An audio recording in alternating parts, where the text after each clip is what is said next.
So Jesse, where are you from? Austin, Texas. Austin, Texas. You like it there? I love it. It's a good place? It is. Cool. It's my home. You like music? Oh yeah.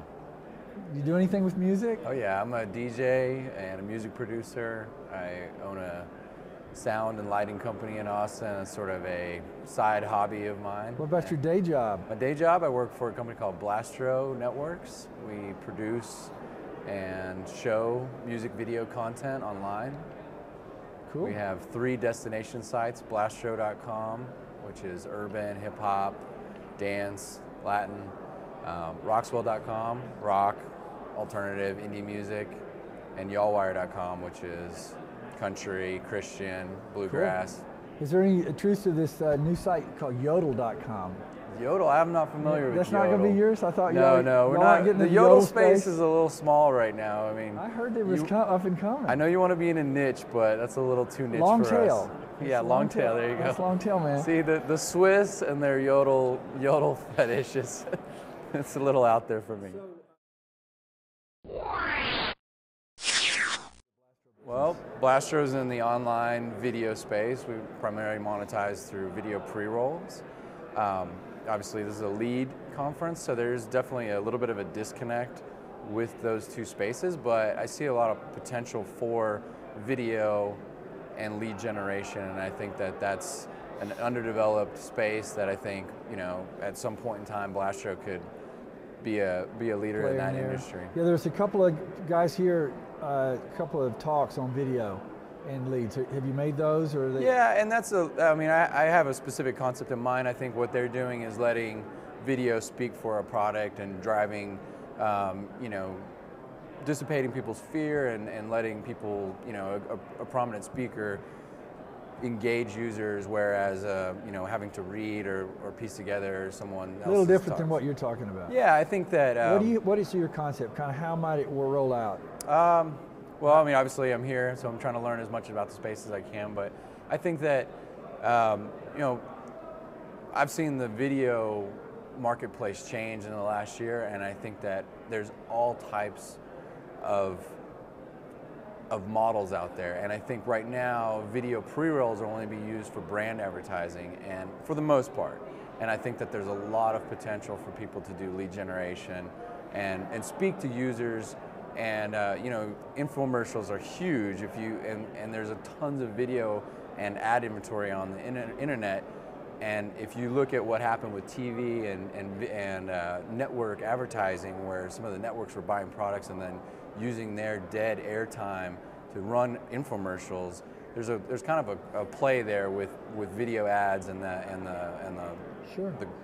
Is there any dead time? Like, for example, at Blastro, someone came and wanted to sell, you know, greatest hits. Well, when I say dead time, I mean publishers have seen their CPMs for banner ads plummet in the last few years, where someone could get, you know, a $5 CPM for a prominent, you know, banner ad. Those are in the, you know, the cents now. So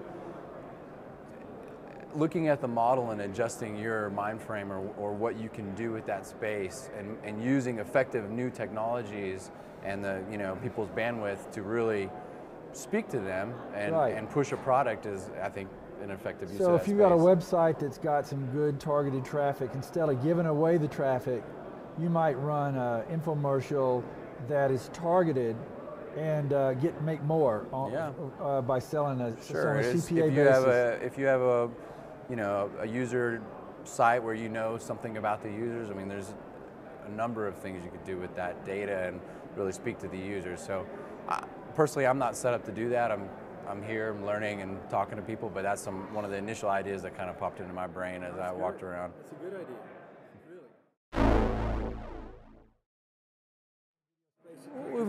We've got an extensive infrastructure, and our technical capabilities are around video and video content, but I think you could expand into another area. Yeah, the marketplace is there.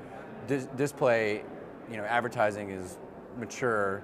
You know, video advertising has started to become mature, and I think that the market's only going to get bigger. And like as I said, when you saw sort of a floor where, you know, video pre-roll CPMs couldn't go lower than a certain number, there's no reason they shouldn't. They should be able to go from as low as they need to as high as they need, depending on what you're trying to do with them.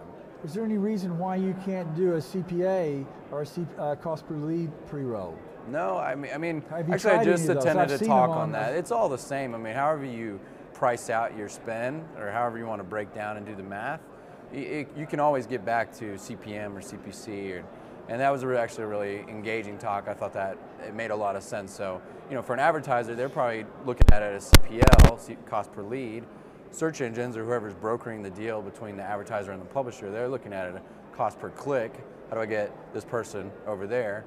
And then the publisher is looking at it as CPM. How many impressions do I have to show to make X amount of dollars, which is kind of what publishers look at on their page views. So. Sure, cool. On your sites, what kind of CPMs are you seeing? Are you happy with those? I can't really talk about that. Are they holding?